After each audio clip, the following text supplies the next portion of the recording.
All right. Well, welcome back to the table for episode 9.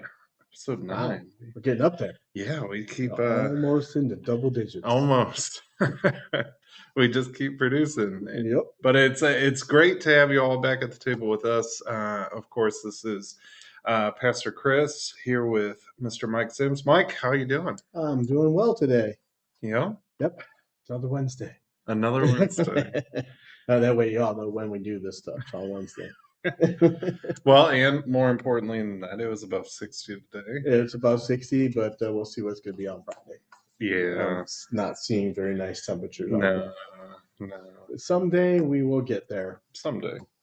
But March is almost done, Yes, so it is. we should be. Yep. I feel like I might have cursed us with that whole talk we did about in like a lamb, out like a lion. Yeah, There I think was it was a line on both sides. yeah, it was, yeah.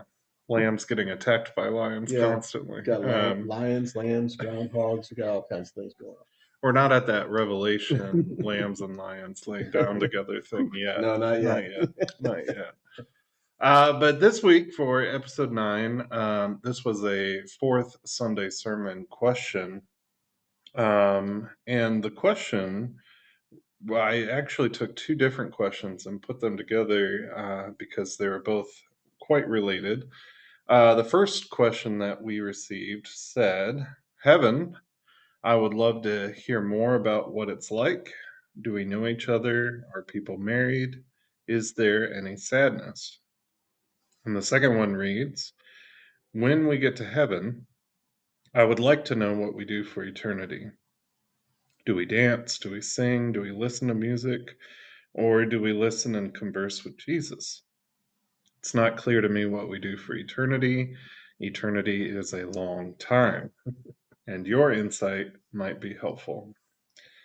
And so, to kind of get the ball rolling on the answer, I used this passage from 1 Corinthians chapter 2, verse 9, which says, However, it is written, what no eye has seen, what no ear has heard, and what no human mind has conceived, the things God has prepared for those who love him. So obviously, this question was kind of on the nature of salvation. And if you want to be real fancy at the dinner table tonight, you can say that this is an eschatological question, talking about the end times. Escargot. Eschatology being the study of the end times. Like I said, it's only if you want to be fancy at dinner. I'm not sure I can be that fancy. Well, yeah, because usually if you are that fancy, it follows up with a line of questioning that kind of comes with it, and then inevitably they find out that you're just saying something you heard somewhere. Heard earlier. But throwing that word into conversation, right?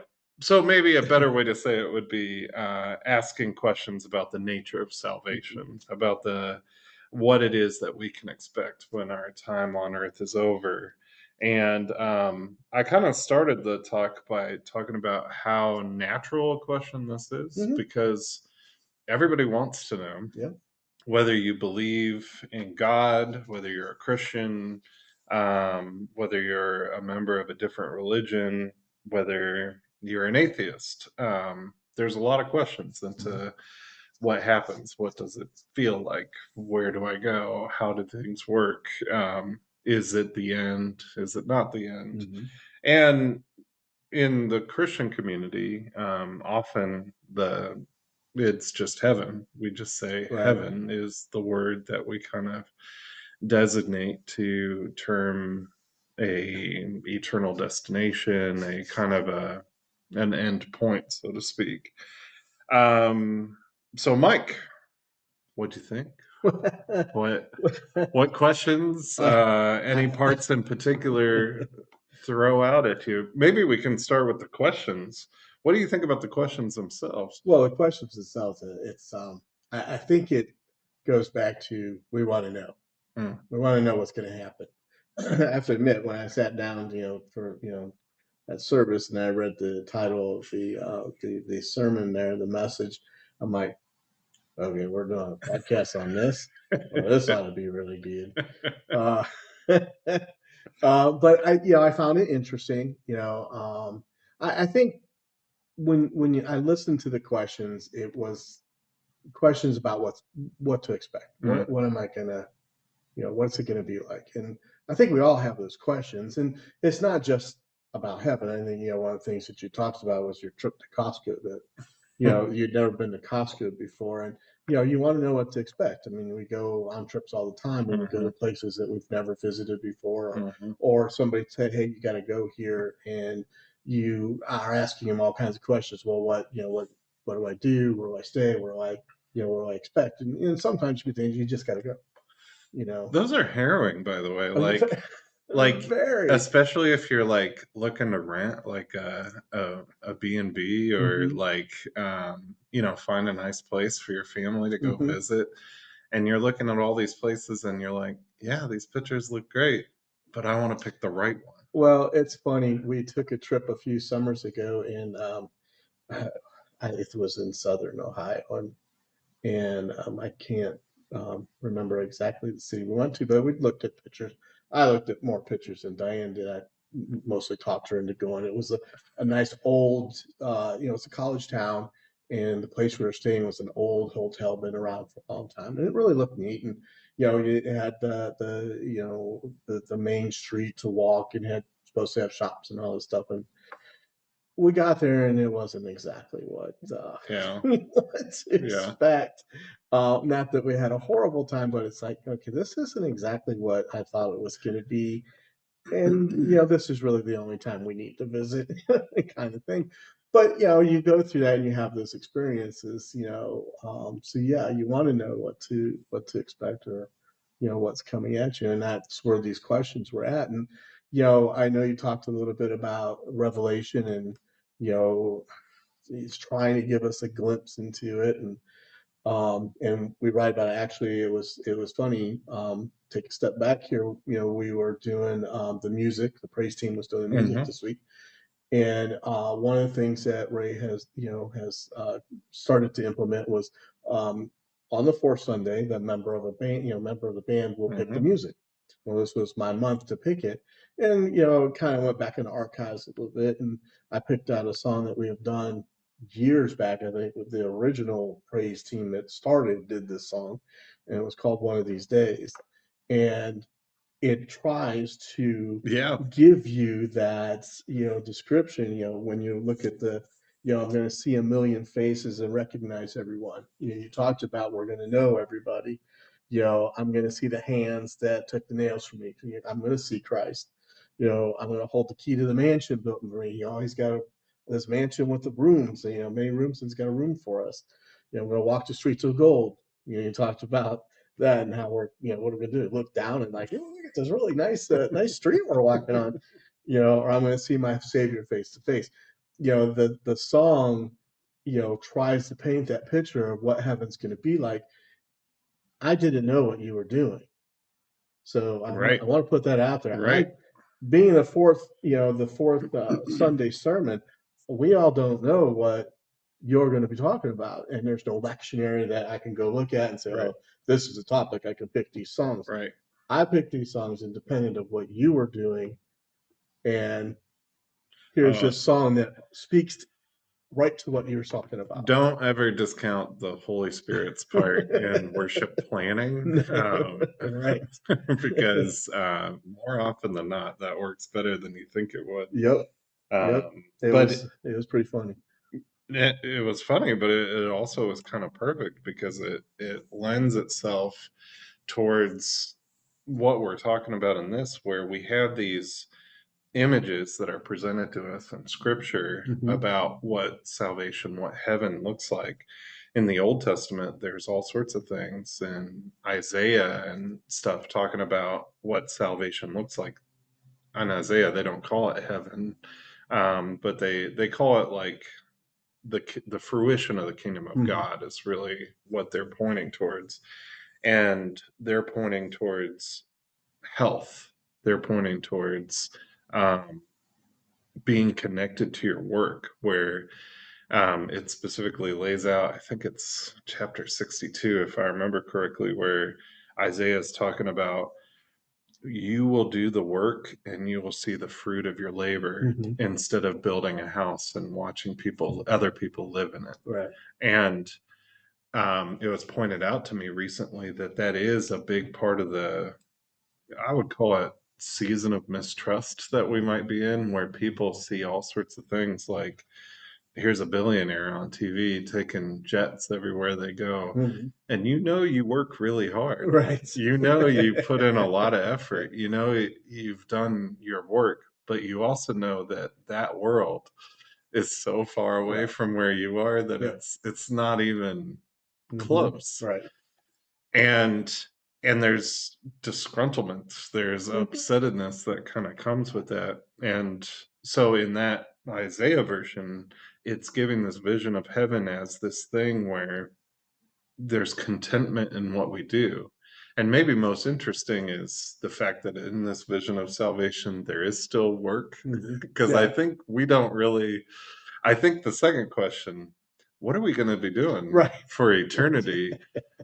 I bet they weren't thinking anywhere in their heads, you're going to get a good job Right. and Right.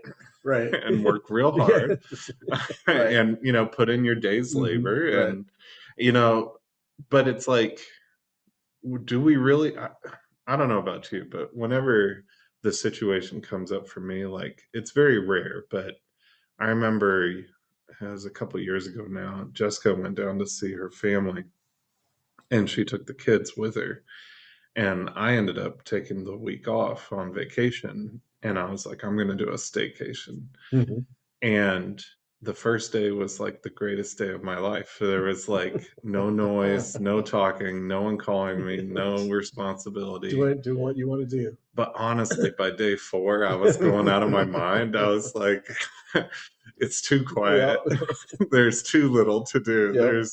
And I do think as human beings, we take the burden of work and we don't often see the joy in it. Well, this is true. And there's a lot of reasons Yeah. behind that. But getting back into the Hmm. salvation point of view, the other thing that um,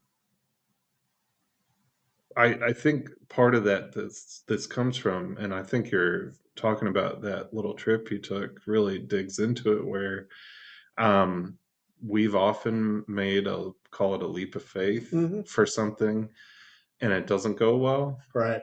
And so we're looking at this, and people handle not just heaven, but faith in general, commitment Right. towards the church and Hmm. towards growing their faith. And I see so many people kind of sitting in the doorway trying to peek at what the outcome of their choices will be. And I'm looking at them like, I have no idea. All I can say is it's going to change you. And Hmm. they're Hmm. like, uh, to what? To what? Yeah. I would like What am I to changing to? tell Is me, that really what I want to could you be? tell me steps G? Yeah. Because I really want to know down the road what this looks Yeah. Can like. we just skip over to where to the end and let me know where I'm going to be? Exactly. And because of that, because of our um, call it failures, our falls, our tripping over things, um, we take our choices sometimes more seriously than we do the responsibilities that lie in front of Hmm. us that we know we're going to do regardless. um, Presented with an option, presented with an unclear vision, it's very unsettling for us because we've stepped into unclear situations that don't work out so well. Well, the trip that we went on doesn't stop us from going on another trip. We might do a little more research on and maybe a few more reviews before we go on the trip. But it wasn't a horrible thing, but it was not what we expected. See, And I've I got think your next that's sermon lined up right there, Mike. there you go. Bad choices Bad don't mean you choice. quit making There you choices. go. So there you go. So go for it. Yep. Yeah, yeah. Well, one of the other things I thought was interesting, you talked a little bit about the difference between Old Testament and New Testament with heaven and our soul and body and stuff. So can you kind of give a little bit more detail into? Well, I mean, it's one of the things that I think some people list as a negative or a fallacy in Scripture is that the just general feel of Old Testament versus New Testament is sometimes so off, and you're trying to have a Christian understanding, which you see the roots of it in the Old Testament. But why is it so much angrier? Why is it so much, Oh um, yeah. for lack of a better phrase, dirtier You're in right. the Old Yep. Testament? And and I think a big thing that people don't pay a lot of attention, I know I didn't pay a lot of attention to until it was really pointed out to me, is not only is it a different story, the New Testament is preaching Jesus Christ, is trying to Hmm. bring people this word. The Old Testament is less converting, less Okay. evangelical, and more the story of Israel and what happened to it Hmm. and their on again, off again relationship with God. And it's interpreted and written through their eyes. So it's like, ask yourself the question, if I were to describe God on some random day, how would that be different from if I was describing God the day after, and I'm just picking this out of a hat, something like 9/11? It changes. Oh yeah. It Fair. Yeah. changes Yeah. what you're looking Hmm. for. It changes how you describe it. It changes your entire perception of your relationship with Hmm. something. And Israel is going through that course where the entire Exodus story is written of the memory of being a homeless people. And it's hard for us to really adopt that because it's not 100% our story, but we are adopted into that story. And so it it is a change. And I briefly mentioned how the New Testament has such a Greek influence, where Socrates and other great learners and scholars really had a whole different vision of what a human life was. Um, the Greek understanding is you're a vessel that contains the real life, which is a soul, which I think in our Western influenced society now, most people just kind of, we think we believe that, but really it's just been spoon fed to Hmm. us. Hmm. That's the only real explanation of human life that we've ever seen. While in my interpretation, a Jewish understanding is much more holistic. It's your body, your mind, and whatever a soul would be called in their language is inextricably connected. So the idea of your body dying and you go somewhere else while your body's still here makes no sense to that audience at all. So we have a vision of heaven. Right. I think the Jewish understanding would be much closer to what we said earlier, which is it's a vision of salvation. Um, Hence, their vision is I get a fig tree and a vine.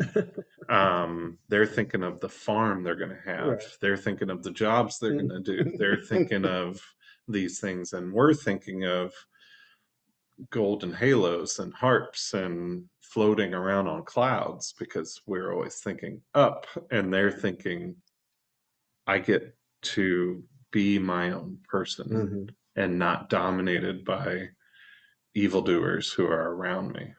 So I think it rests on that and understanding that neither explanation is correct. Right. Exactly. Yeah. Both those sound really cool and Mhm. really encouraging, but I don't think either of them are wrong or right. Well, and I think that sometimes what we're trying to do is we're trying to come up with that answer. Mhm. What's heaven like, or what are we going to be doing? We're trying to come up. And sometimes I think that what we'll do is we'll take what our experiences are, who we are, and try to overlay Currently. that into, yeah, currently, and overlay that into this is what heaven's going to be like, or this is, you hear, you hear it all the time. Oh, Grandpa Joe's up there playing, bridge with, Yeah. Uncle Jeff or whatever, and it's like, oh, okay, that sounds like here. That sounds like hell. Yeah. Playing bridge forever. No, no, I gotta admit, sitting in the wingback chair, listening to everybody's Yeah. story, that's Yeah. that's not for me. Yeah, and when that you're saying that, I'm like, I don't. That's not what I want to do for eternity. I don't want to do that. exactly. Like, and that's kind of my point is it goes beyond personal preference and like what your likes or dislikes Right. are. We are unique individuals. And so if heaven was fill in the blank, that would be not good. Right. Oh, well, absolutely. But it is what we try to do. It's like, we got this vision and we're going to be standing at these pearly gates, Mhm. and going through the book, and okay, you're in, Right. or you're not, but you're in, and now, okay, what do I do? Well, and the sermon, this kind of connects, so stick with me a little bit here, but the sermon was more on the attributes of a heaven, Hmm. attributes of a salvation, but I guess the point of the sermon was it has to go to a deeper level, Right. and it has to go beyond what you like and don't like, Hmm. what takes up your time and things like that, because those can't possibly be descriptive, at the very least, for everybody's experience of what that is, because it wouldn't be hell if I had to play bridge for eternity. but Right. but it's more than that, and it reminds me of when I was a young pastor. I started there was a radio station DJ who the church that I was serving at the time paid for me to go in and do weekly devotional segments on the radio. And so we got to be friends over time, and he invited me to be a part of his football breakdown show on the Okay. radio. So I would come in once a week and we'd talk football for half an hour. So much fun. I Yeah. wish I was friends with a radio DJ now, because so much fun to do that. But one time he stops me before I leave and he looks at me and he says, "I really want to know what happens when you show up at the gates, because I want to make sure I'm ready for it. Is it a do I have to, in alphabetical order, give the books of the Bible? Do I need to, all those things we Right. did in Sunday school Right. and stuff?" And I said, "No, you just have to love Jesus. You just have to love and be loved." And he was like, the next 3 or 4 times I saw him, he would start our conversations with, "That can't be it. That can't be it. That can't be it." That And can't be all. I'm like, "No, it is.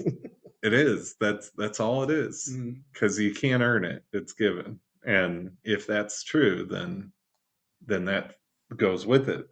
But like I said, this also ties into our vision of what heaven is, Mhm. because if entry is loving and being loved by God, then that's what it is in itself. And again, it goes beyond what we can imagine. Like, you say you would not like to be in wingback chairs having conversations with people, and I respect that. But I think that will be a very different thing when you get there, Right. because it'll be like, you know, you haven't seen your daughter for a while and you Hmm. get to sit down and have a conversation with her, Hmm. but with everybody. Right. And we can't even fathom what that would be like, because Well, and I think our life that's have never worked that way. right. Well, I think that's exactly the point. Is we try to explain it, and we just are so far off. We just cannot fathom what's going to happen. We can't fathom what it's going to be like. We just we don't. So why didn't God have the biblical writers write a disclaimer at the beginning of all their poetry?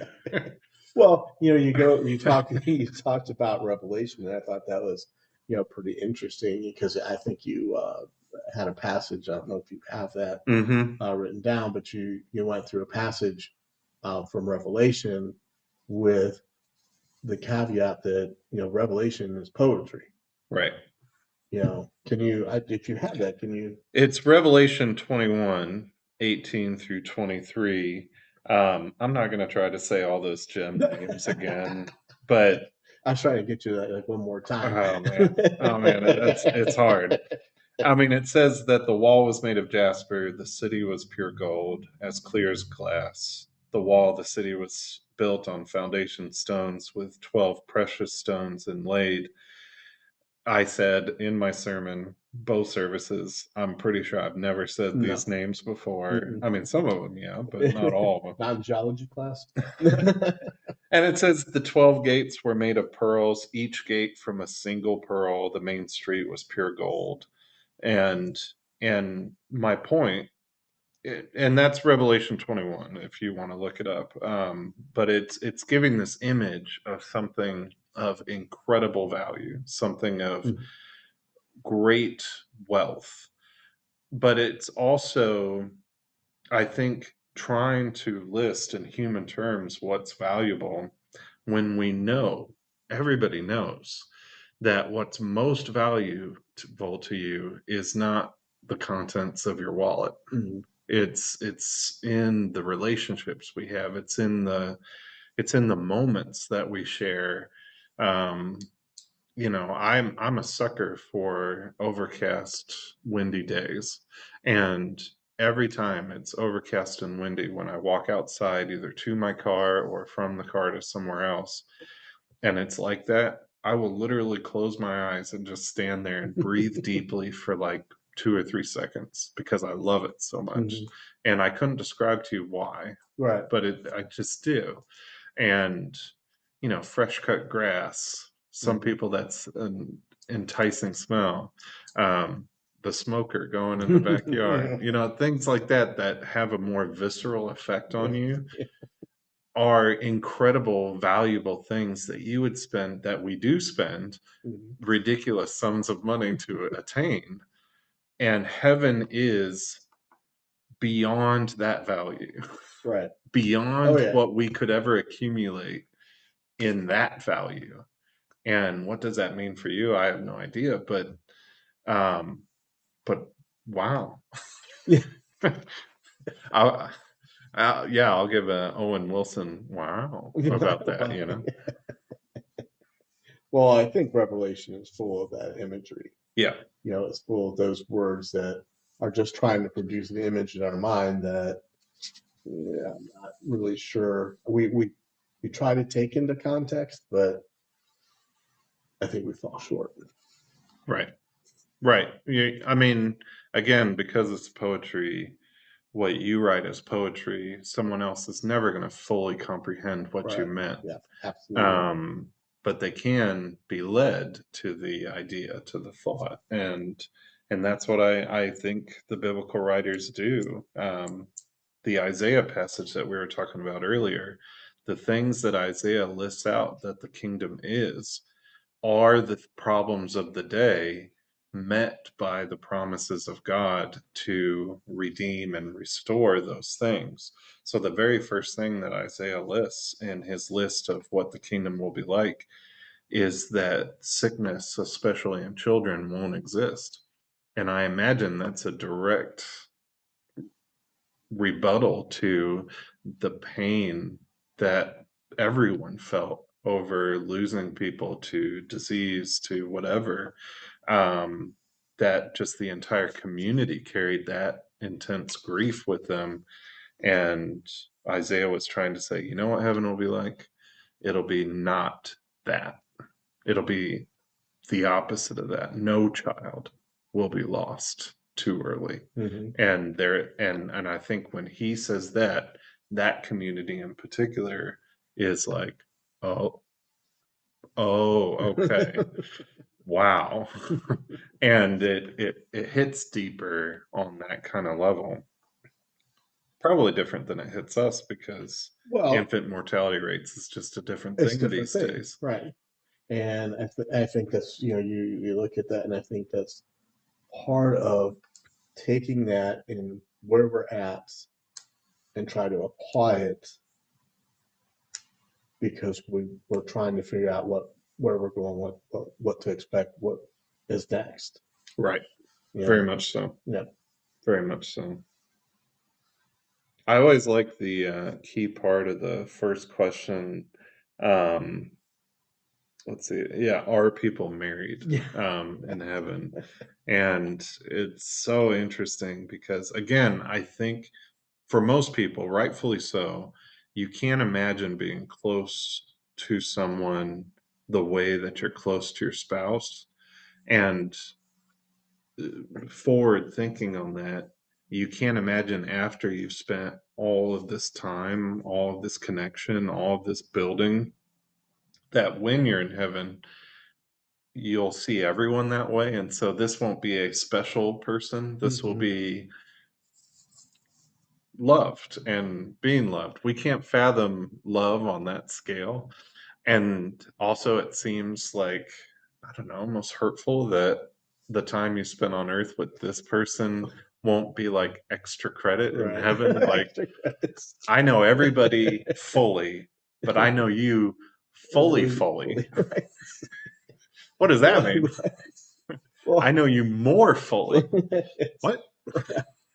I and I think that was another thought that I had, right? Or the concept that we go through life, we become who we are through experience, through other people, through influences, whatever. When we become an individual, we become a person,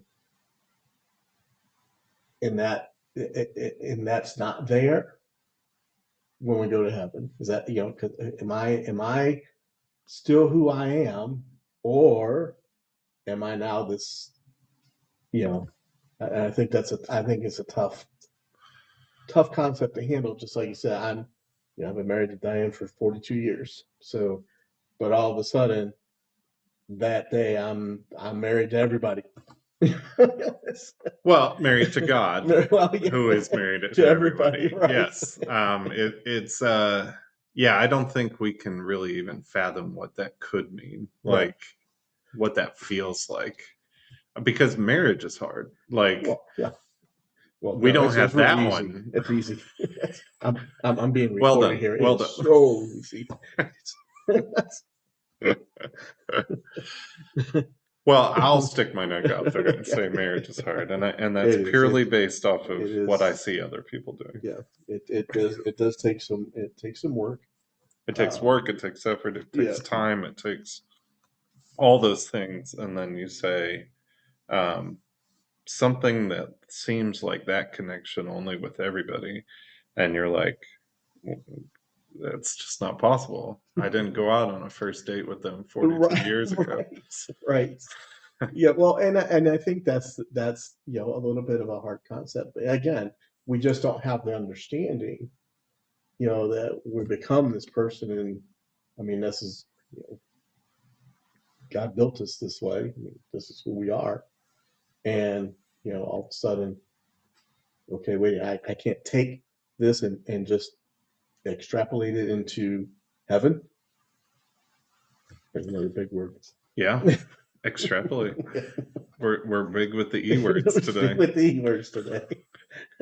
You know, I remember a long time ago, my dad preached a sermon on where he likened our lives here on earth to our time spent in the womb Okay. and developing, growing, becoming who we were going to be.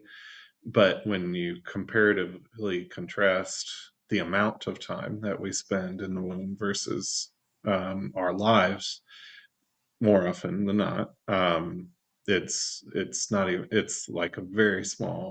small percentage, Yeah. not even 1%, Right. um, kind of time difference. And he was asking the congregation in a sermon to fathom just for a second what that's like. The value of eternal life is not eternal in the way we see it, where we're like, oh, good, we'll never die. It's eternal in the sense of that's the real show. Mm, That's the real game. You're okay. not growing, you're not forming your bones anymore. You are you, and you've begun your life. And it's like, again, we can't fathom the reality of that because who knows what we were thinking when we were in the womb. Yeah. I don't know. But I Well, now bet it's we like I should have thought, stayed there. It's a lot easier. I bet we thought, wow, look at everything I know. Right. Well, yeah. And then Yeah. kind of daily, weekly, whoa, what's that passed by? Oh, I have a hand. and and here we are in this world, infants hmm crawling around, figuring things out as best we can, and then we get to the real life, to the real show. I don't even know what other word I'd use to describe it. It's interesting to think about because we can't fathom it, but it does give us an approximate idea of the stages of things, Right. of Mhm. how we have a hard time fathoming what could be outside of this existence.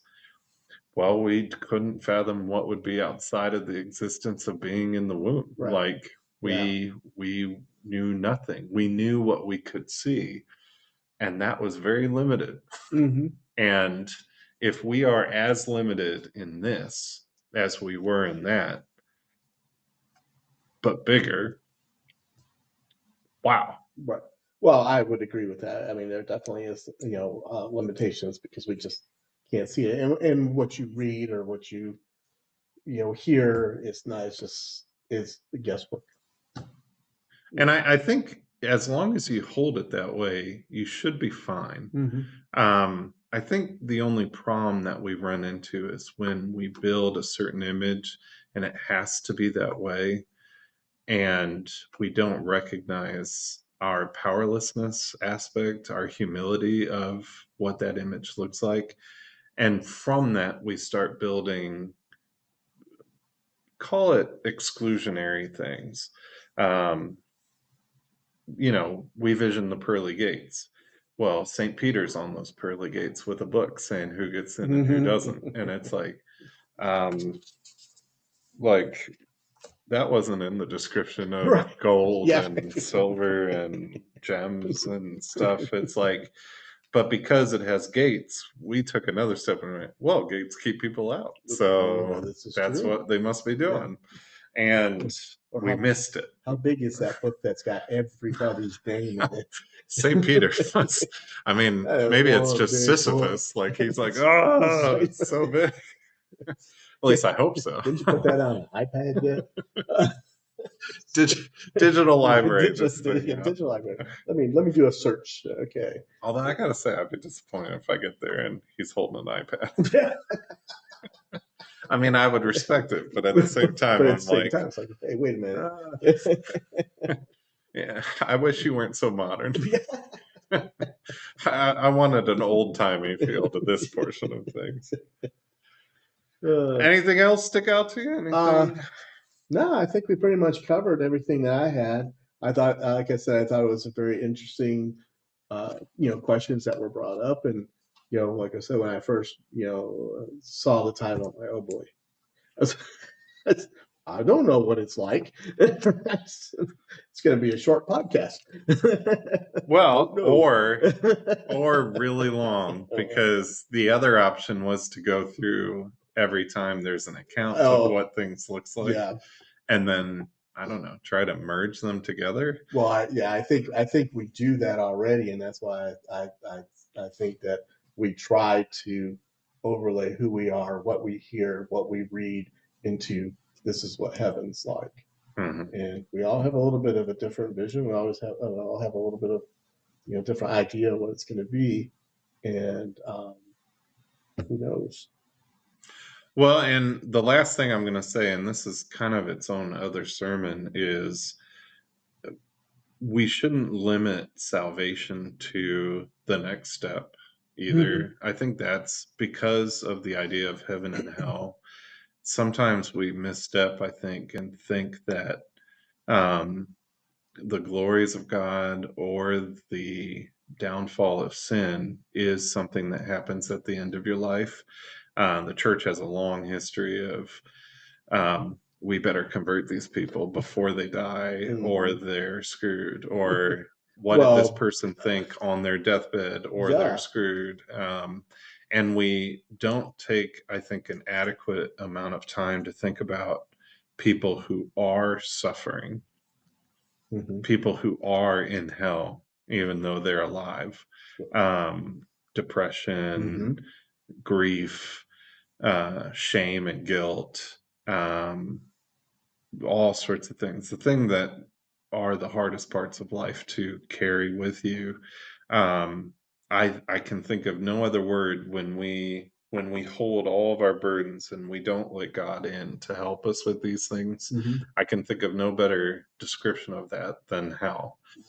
And quite the opposite, where when we let God, through our neighbors, through church, through whatever the addition may be, help us and constantly unburden us. Mhm. Um, wow, that sounds incredible, to be set free of the things that can hang over you for your entire life. So it's important to realize that I think salvation doesn't start at death. Okay. It starts way before. It starts at life, I would argue. And it's a process. It's something that we struggle with, in our understanding and in our faith, but I think it's never denied us, as a part of who we are and how we live Mhm. from day to day. Like I said, that's kind of another topic for another discussion, but Well, I think too many times when we're going through that stuff, depression, other, whether it be addictions, whatever, we mhm, feel that we're on our own. mm. I mean, you feel like you're by yourself. And we choose to be on our own. Sometimes we choose to be that way because we're either going to get through it or nobody's going to be around to help me. I gotta, I'm Right, on my own. right. And yeah, that's a tough place to be. That's the worst place to be. Um, I don't even remember where I heard it, but it was life is hard enough. Why make it harder by doing it by yourself? Hmm. And I think there's a lot of wisdom in that right A there. lot of wisdom. Yeah, Yep. yeah. All right. Well, Okay. thank you all for joining us again for our table discussion. Always keep in mind you're welcome to come to the table. We appreciate any comments that you make on the videos, any feedback that you give in either comment sections, or you can email or talk to us when you see us next. Tell your friends about the podcast and let them know that we're kind of figuring things out as we go. We don't have the answers, but I think we do have a good time talking about it. We do discuss and put it out there. So So come to the table, feel welcome, pull up a chair, for the Lord has prepared a place for you. Thanks for joining us, and we will see you next time. okay, thanks.